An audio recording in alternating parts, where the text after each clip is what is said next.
చూడండి. ఇంక ఇవి పెట్టి ఏం ఉపయోగం అండి ఇవి? వీటి వల్ల గోడ కొరిగిన చెత్త బుట్టలు, లక్షల రూపాయల ప్రజాధనం వృధా.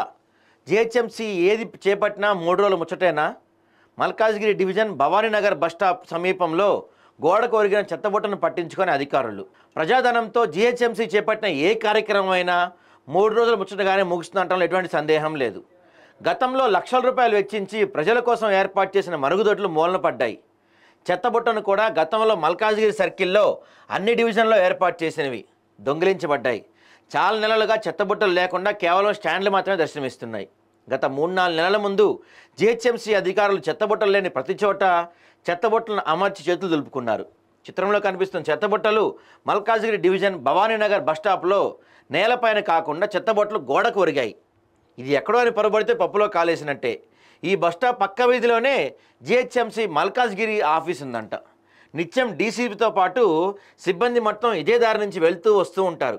అయినా గోడ కొరిగిన చెత్తబుట్టలు మాత్రం దాని స్థానంలో యథావిధిగా ఏర్పాటు చేయాలనే ఆలోచన రాకపోవడం విడ్డూరం. లక్షల రూపాయల ప్రజాధనం ఖర్చు పెట్టి సరైన నిర్వహణ లేకపోతే వాటి ఏర్పాటు చేయటం ఎందుకని సామాన్యులు ప్రశ్నిస్తున్నారు.